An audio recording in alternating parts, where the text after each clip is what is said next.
우리 부모는 자녀들에 대해서 애틋한 그 사랑과 함께 기대하고 바라는 소원이 있습니다.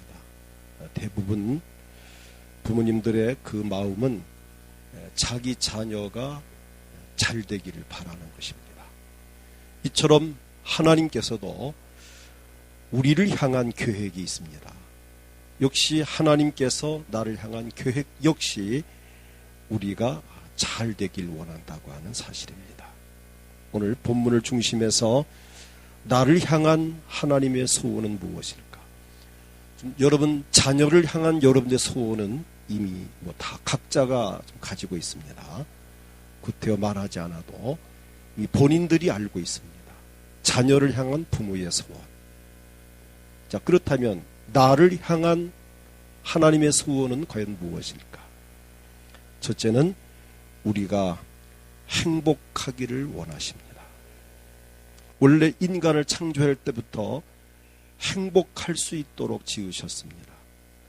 행복하게 살 수 있는 모든 조건과 환경을 구비하셨고, 그래서 에덴에서의 삶은 지난번 몇 주 전에 성경 공부할 때도 공부를 했지만은 전혀 부족함이 없는 삶이었습니다.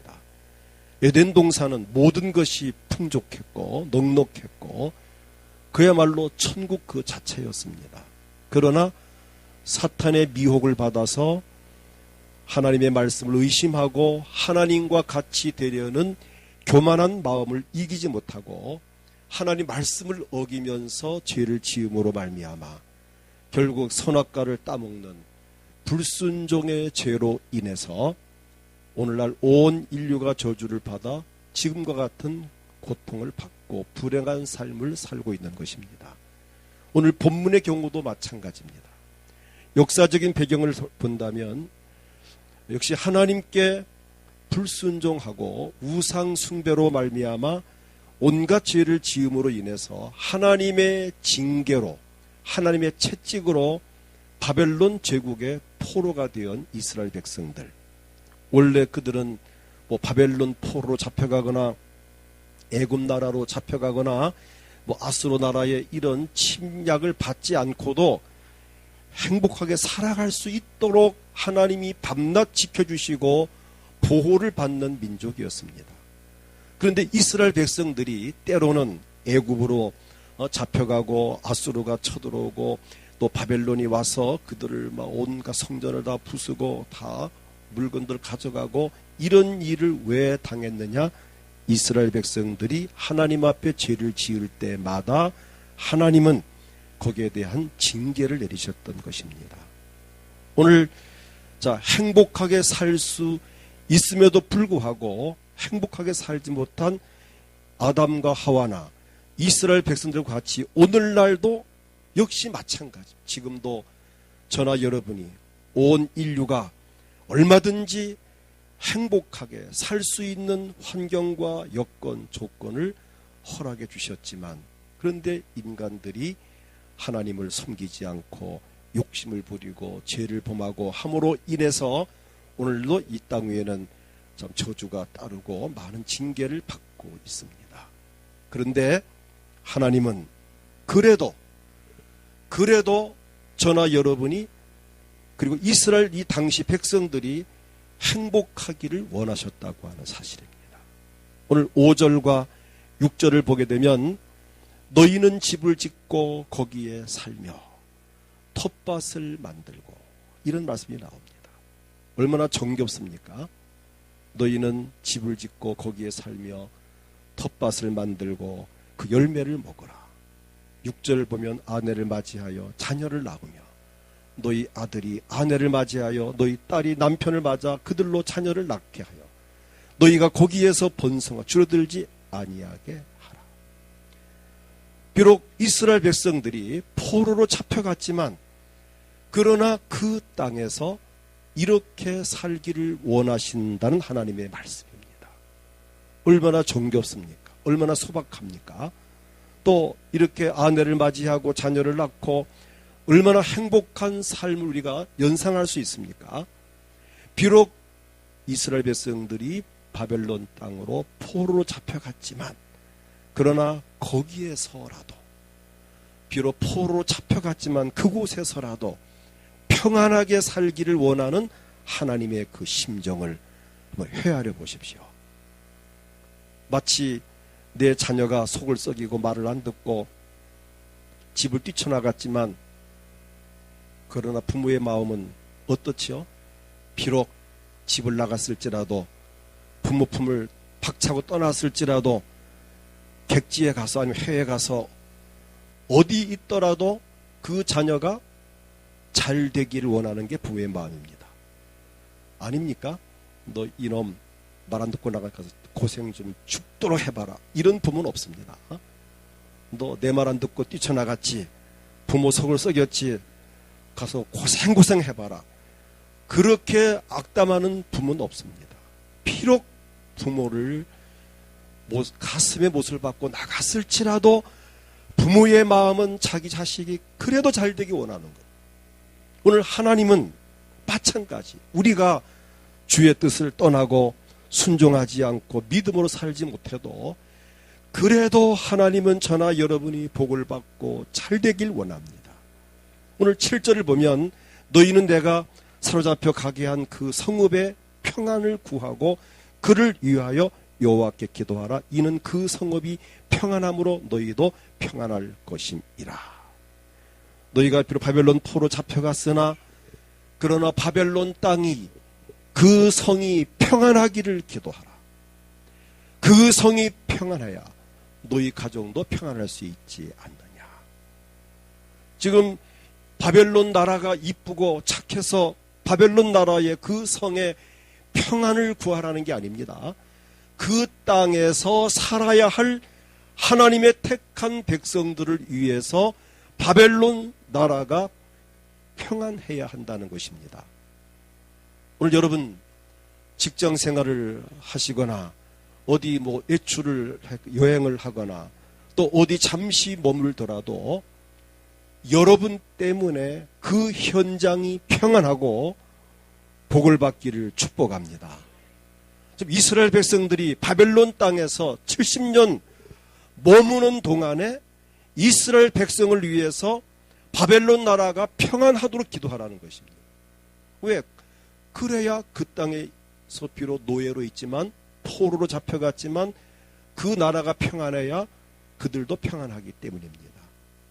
오늘 여러분, 요셉이 축복의 통로로 유명하지 않습니까?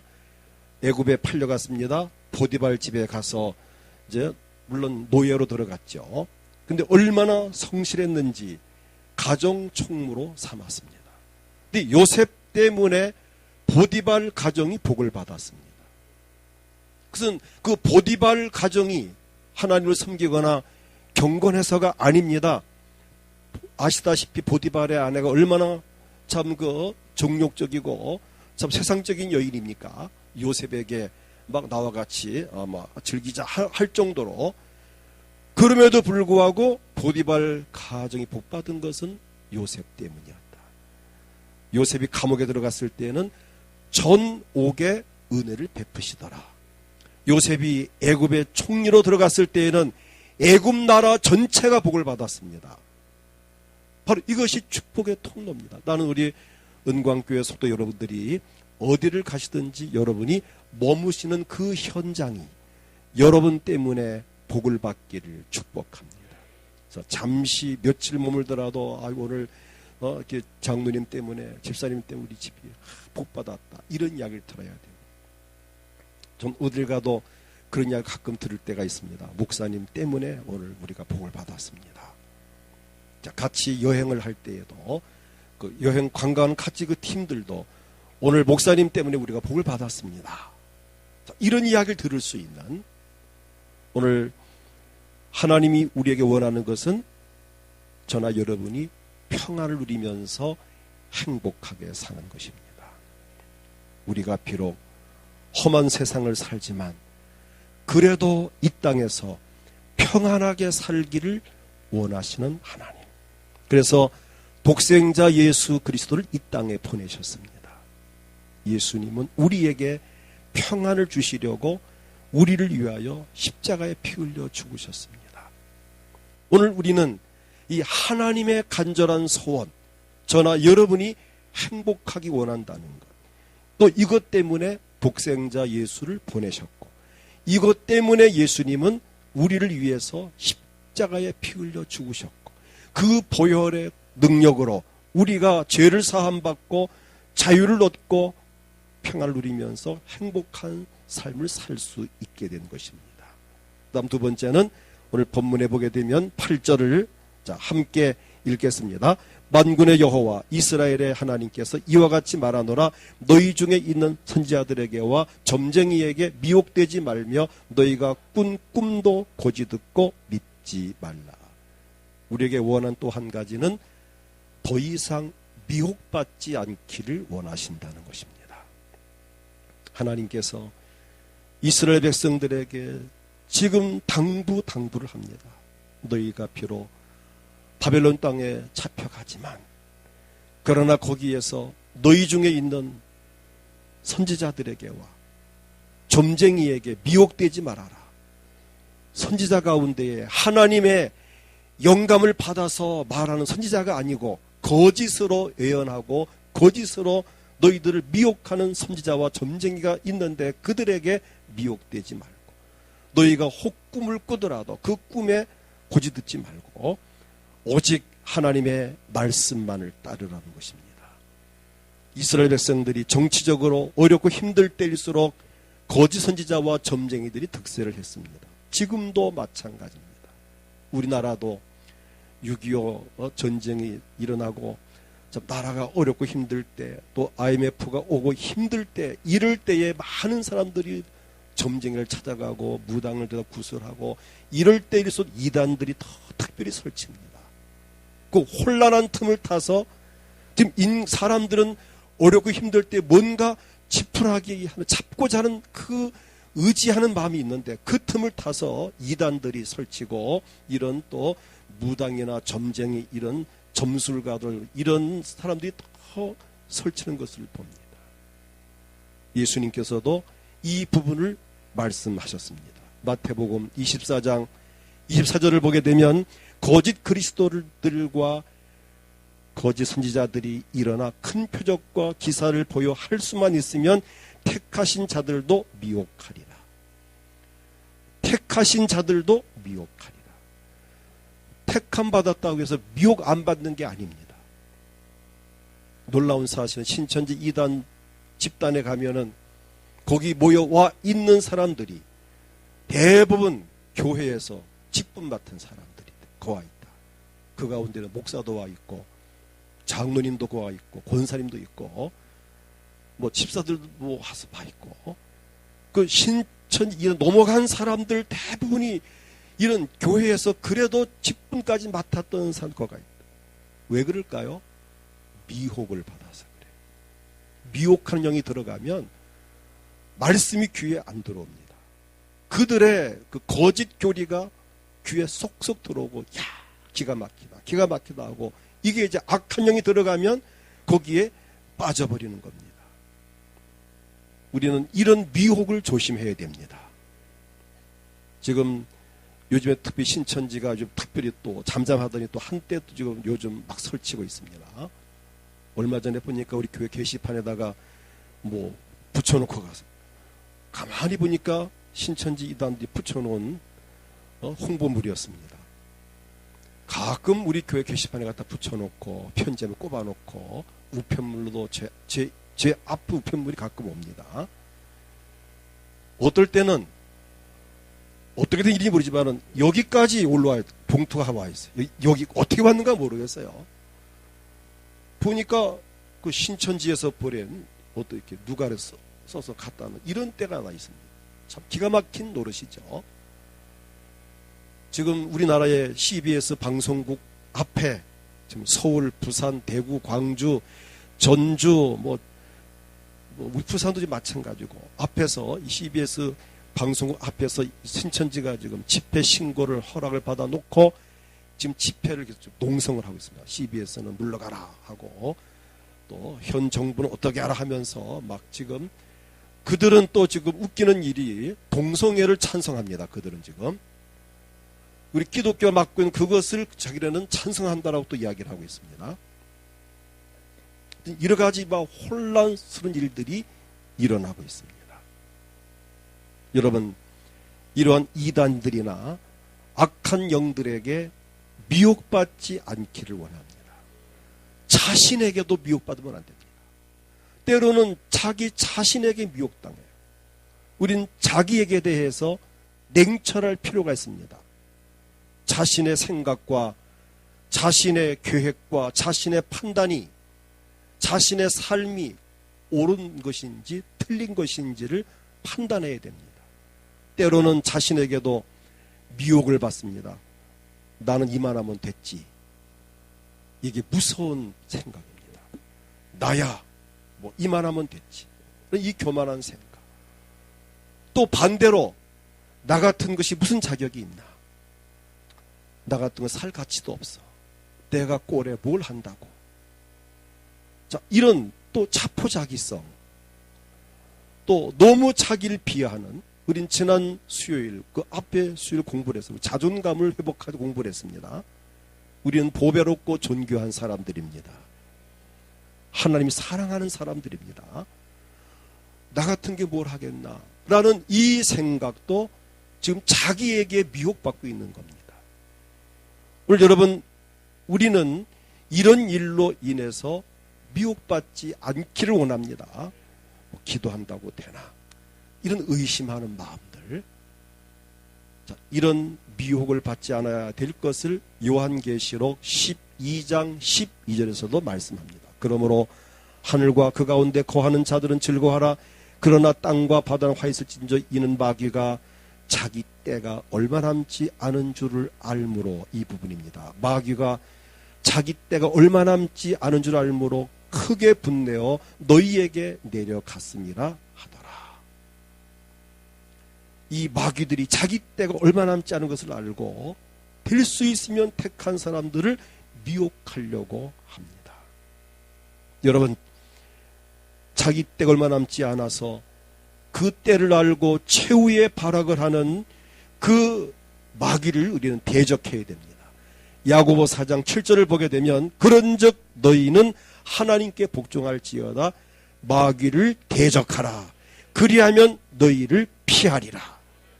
하나님께서는 우리가 어떤 경우든 간에 미혹을 받거나 시험을 당하지 않고 언제나 행복한 삶을 살기를 원하십니다. 오늘 본문의 이 말씀, 비록 그들이 바벨론 포로 잡혀가지만 제발 정신 차리고 거기에서 미혹당하지 말아라. 어찌하든지 정신 차리고 말씀 붙잡고 참고 기다리다가 때가 되면 다시 예루살렘으로 돌아와서 너희 고국을 다시 재건하고 성전을 건축하고 행복하게 살기를 원하는 이 하나님의 이 소원, 이 마음은 지금 역시 우리에게도 똑같다고 하는 사실입니다. 다음 셋째는 우리의 희망과 꿈을 이루어 주시기를 원하는 하나님이십니다. 오늘 본문 11절을 함께 읽겠습니다. 여호와의 말씀이니라 너희를 향한 나의 생각을 내가 아나니 평안이여 재앙이 아니니라 너희에게 미래와 희망을 주는 것이니라. 하나님은 우리가 재앙을 만나기보다 평안을 누리기를 원합니다. 여기에 재앙이라 그런 그 원문을 보면 라라는 단어입니다. 나쁜 것, 악한 것, 해로운 것, 불행과 고난, 역경, 이게 다 재앙에 속하는 것입니다. 자, 이러한 불행한 일을, 고통스럽고 힘들고 해롭고 한 이런 일들을 만나는 것을 하나님 원하지 않고 우리가 평안하기를 원한다. 이 평안이라는 단어는 우리 기독교 우리에서 아마 이 히브리어 중에 가장 아름다운 단어 샬롬이라는 이 단어입니다. 샬롬, 평화라는 뜻이 담겨 있습니다. 번영이란 뜻이 담겨 있습니다. 행복이란 뜻이 담겨져 있습니다. 샬롬 그 속에는 건강과 안전, 성공, 행복이란 뜻이 담겨져 있습니다. 그래서 저는 문자를 보내고 할 때 마지막에 이 샬롬이란 단어를 잘 넣습니다. 오늘 하나님이 원하는 것은 저나 여러분이 이렇게 평안하고 안정되고 행복하고 성공을 하고 건강하고 복을 받고 사는 것을 원하십니다. 그래서 너희를 향한 나의 생각을 내가 아나니 평안이요 재앙이 아니니라. 그리고 너희에게 미래와 희망을 주는 것이니라. 현재의 삶은 물론이고 미래에도 희망과 계획하는 꿈을 이루면서 성공적인 삶을 살기를 원하십니다. 여기에 미래의 희망, 미래와 희망. 원문에 미래란 이 단어가 아하리트라는 이 단어입니다. 마지막 부분, 끝까지, 결말까지, 마지막 때까지란 단어입니다. 너희가 마지막 부분까지, 정말 끝까지, 결말이 올 때까지, 그리고 희망을 얻길 원한다. 티그와라. 이 단어 속에 끈이란 여기 이 희망 단어는 끈 혹은 줄. 우리가 어떠한 줄을 잡는다. 생명줄, 뭐 이렇게 구원줄을 잡는 정말 이 노프를 잡아야 사는 바로 이것을 말합니다. 바라는 것, 기대되는 것. 하나님이 우리에게 원하는 것은 절망이 아닙니다. 희망입니다. 재앙이 아니라 평안입니다. 우리에게 원하는 것은 저나 여러분이 희망과 꿈을 이루면서 행복한 삶을 살기를 원하는 것입니다. 원하실 뿐만 아니라 그렇게 살아갈 수 있는 힘과 능력을 우리에게 부여해 주시고 우리의 환경까지 다스리시는 하나님이십니다. 여러분, 하나님의 원하는 소원은 저나 여러분이 어떤 환경에서라도 행복하게 평안하게 기쁘고 즐겁게 살기를 원하신다고 믿고 어딜 가도 그러한 희망 갖고 사십시오. 고난 당하고 어려고 힘드는 거 왜 날 이렇게 힘들게 하실까? 하나님 힘들게 안 하십니다. 절대 그런 분이 아닙니다. 하나님은 우리가 잘되기 원합니다. 평안하기 원하고 행복하기 원합니다. 여러분 자녀를 향한 여러분의 마음이 그렇지 않을까요? 그렇지 않습니까? 하나님은 저나 여러분이 어떻든 희망과 꿈을 이루고 소원을 이루고 평안을 누리기를 원합니다. 그 다음 넷째로 우리의 기도를 응답하시기를 원하십니다. 다 같이 12절 함께 읽겠습니다. 너희가 내게 부르짖으며 내게 와서 기도하면 내가 너희들의 기도를 들을 것이요. 하나님이 우리의 기도를 들으신다 하시니 얼마나 참 다행스럽고 감사한 일이죠. 우리 하나님 앞에 부르짖으면 됩니다. 내게 와서 이 성전에 와서 기도하면 됩니다. 기도하는 것보다 더 쉬운 것이 무엇이 있을까요? 좀 여러분은 혹 어떤 분들은 기도하는 게 힘들다 여기는데 세상에 기도보다 더 쉬운 게 어디 있을까요? 뭐가 힘들죠? 눈 감는 게 힘듭니까? 여기 앉아있는 게 힘듭니까? 뭔 말하는 게 힘듭니까? 힘들 거 하나도 없죠. 오시면 되고 와서 앉아서 하나님 내 소원 이렇습니다. 내 속마음을 하나님께 이야기하면 되고 또 믿음으로 편안하게 시집 갔던 딸이 친정에 가서 친정엄마한테 오손도손 이야기하듯이 그래 하면 됩니다. 어린아이들이 유치원 갔다 와서 엄마 아빠 어쩌고 저쩌고 하면서 조달거리듯이 그래 하면 됩니다. 이 전혀 어려운 게 아니에요. 힘든 게 아니에요. 귀찮다. 그래 기도가 귀찮으면 받을 것도 생각하지 말아야죠. 응답도 기대하지 말아야죠. 내 소원이 이루어지기를 기대하지 말아야죠. 정말 내가 희망이 있다면, 꿈이 있다면, 소원이 있다면 그 소원을 하나님 앞에 내어놓고 와서 조곤조곤 내 속마음을 하나님 앞에 이야기하는 것입니다. 분명히 여기 말씀했잖아요. 너희가 내게 부르짖으며 내게 와서 기도하면 내가 너희들의 기도를 들을 것이요. 만약 기도하는 것이 귀찮고 부담스럽다면 받을 것도 포기해야 됩니다.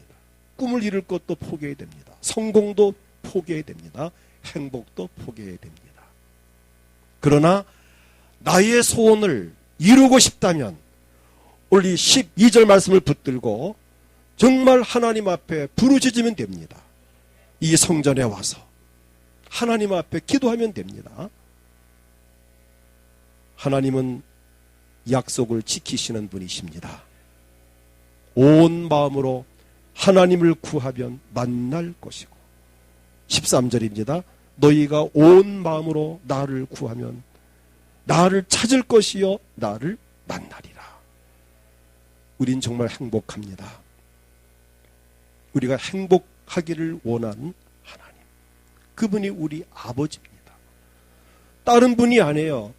이렇게 저나 여러분이 행복하기 원하고 미혹받는 것을 원하지 아니하시고 반면에 희망과 꿈을 이루길 원하고 우리가 기도하면 응답 주기를 원하는 그 분이 바로 우리 아버지입니다.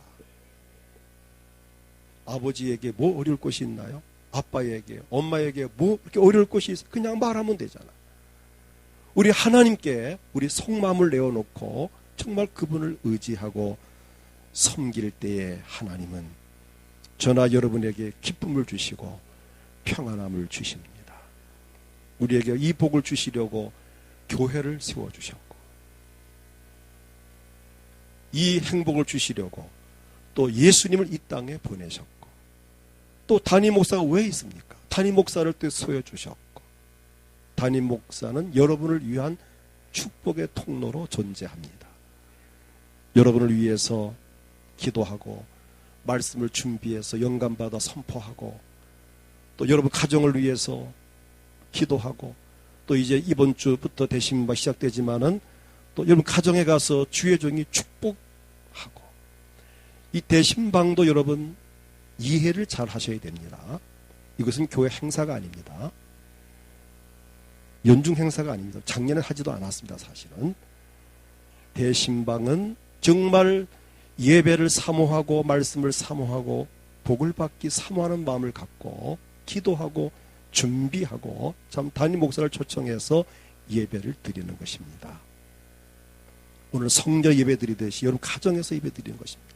그 가정에서 하나님께 찬양을 드리고 기도하고 또 담임 목사가 가서 그 가정에 보혈을 뿌리고 바르고 덮는 기도를 하고 말씀으로 축복을 하고 그 가정에 원하는 소원을 놓고 하나님 앞에 기도할 때에 나는 그 기도가 이루어진다고 믿습니다. 주의 종이 축복하는 그 복이 그 가정에 임한다고 믿습니다. 가서 보혈을 뿌리며 바르며 덮고 기도할 때 난 그 가정에 주의 보혈의 능력이 역사한다고 믿고 그 가정에 가서 악한 영을 예수의 이름으로 대적할 때에 악한 영이 떠나간다고 저는 믿습니다. 내가 믿으니까 가서 예배를 드립니다. 아브라함 가정에 하나님이 신방하셨습니다. 그랬더니 아브라함이 너무 놀라가지고 송아지를 잡아다가 요리를 해서 막 대접을 했습니다. 그랬더니 하나님께서 명년 이맘때 너희에게 아들이 있으리라 축복을 합니다. 그대로 이루어졌습니다. 사렙다 과부의 가정에 엘리야가 신방을 갔습니다. 정말 가난한 가정이었습니다. 마지막 밀가루 한 오큼, 기름 한 병 남은 것 빵을 만들어 구워 먹고 이제는 죽으려고 기다리고 있는 3년 6개월 흉년 드는 그때에 엘리야가 신방을 가서 그 가정에 가서 떡을 얻어서 먹고 마음껏 축복을 할 때에 축복한 내용이 뭔지 아시죠? 내 가정에 밀가루 독에 밀가루가 떨어지지 아니하고 기름떡에 기름이 마르지 아니하리라. 축복을 했는데 그 축복이 그대로 임해서 3년 6개월 흉년 기간에 그 사렙다 과부의 가정은 풍족하게 살았습니다. 또 수넴 여인의 가정에 엘리사가 신방을 갔습니다. 이 수넴 여인이 아주 귀한 여인이라고 표현되어 있습니다. 엘리사가 오며 가며 들려서 머물고 또 이 엘리사가 쓸 수 있는 방도 침상도 책상도 준비해 놓아서 거기서 먹고 쉬면서 엘리사가 그 가정에 축복할 마음이 생겼습니다. 그래서 사환에게 이 가정에 뭐가 필요한가 좀 알아봐라. 물어보니까 난 필요한 게 없습니다라고 말을 합니다. 그런데 그 사환이 말하기, 이 가지 보니까 아들이 없는 것 같습니다. 그래. 그래서 이 가정에 아들이 있을지어다 축복을 합니다. 바로 그 1년 후에 그 가정에 아들을 낳는 복을 받았습니다. 이 신방의 위력입니다. 고넬료 가정에 베드로가 신방을 갔습니다. 베드로 고넬료가 초청을 했습니다. 베드로가 가서 그 가정에서 말씀을 선포할 때 모여있는 모든 사람들에게 성령이 임하여 방언을 했다고 그랬습니다. 바로 이것이 신방의 위력입니다. 여러분 절대로 이 신방은 무슨 행사로 여기지 마시고 정말 기다리고 사모하는 마음으로 주의 종이 와서 우리 가정을 위해서 축복하고 또 말씀을 선포하실 때 그 복이 임할 것을 믿고 참 이렇게 신방을 받을 때에 복이 될 줄을 믿습니다. 제가 지난주에 광고할 때에는 원하지 않는 가정은 안 해도 됩니다 라고 했는데, 사실 그거는 정말 부득이한 사정에 의해서 신방받기 어려운 분들이 마음 좀 편하라고 제가 한 말입니다. 정말 또 신방받기 어려운 분이 있습니다. 환경적으로 사정상 그런 경우에 좀 부담 갖지 않게 하려고, 마음 편케 하려고 제가 광고를 드렸던 것입니다. 그리고 또 신방을 하게 되면 뭐 많이 가지 않습니다. 그 각 기관의 회장님과 저의 부부가 이렇게 세 사람이 갑니다. 상담도 하고 또 기도 제목을 적어서 또 올려놓으시면 그 기도 제목을 갖고 또 기도를 합니다. 또 분명히 말씀드리지만은 또 신방 때 혹시 헌금을 하시면 그 헌금은 전 절대 개인재 쓰지 않습니다. 구제금이나 선교비로 꼭 필요한 곳에 사용을 합니다. 이번 신방이 여러분 가정에, 우리 교회에 큰 복이 되기를 축복합니다. 자, 우리가 복 받는 비결은 여러 가지 경로가 있습니다. 기도함으로, 순종함으로, 섬김으로, 예배함으로, 또 선교함으로, 전도함으로 많은 그 루트가 있고 길이 있습니다. 성령의 인도함을 따라서 순종할 때에 큰 복이 넘칠 줄을 믿습니다. 이제 말씀을 맺겠습니다. 오늘 우리는 하나님이 우리에게 원하는 소원이 무엇인가를 알았습니다. 우리가 행복하기를 원합니다. 그리고 미혹을 받거나 시험당하여 고통받는 것을 기뻐하지 않습니다. 우리의 희망과 꿈을 이루어 주시며 우리의 소원을 이루기를 하나님은 기도를 통해서 응답해 주시기를 기뻐하십니다. 우리 행복을 위해서 모든 것을 준비하셨고 누리도록 허락하셨습니다. 비록 인간이 하나님을 떠나고 범죄하였을지라도 그래도 우리가 불행하게 사는 것을 하나님은 원하지 않습니다. 우리의 행복을 위해서, 인류의 죄 문제를 해결하기 위해서, 우리의 저주를 끝내주시고 복을 받게 하시려고 독생자 예수 그리스도를 이 땅에 보내셨습니다. 예수님은 우리의 행복을 위해서 자신의 행복을 포기하셨습니다. 십자가 위에서 보배로운 피를 쏟으심으로 우리가 이 엄청난 복을 받게 되었습니다. 그리고 지금은 보혜사 성령을 보내주셔서 우리의 삶을 간섭하시고 인도하시니 얼마나 우리가 행복합니까? 오늘 이 한 주간도 행복한 한 주간 되어지기를 축복합니다. 남은 여생 행복한 삶을 살기를 축복합니다. 이 시간 나같이 합심해 기도합니다. 한 1, 2분 정도 통성으로 기도할 때 하나님 감사합니다.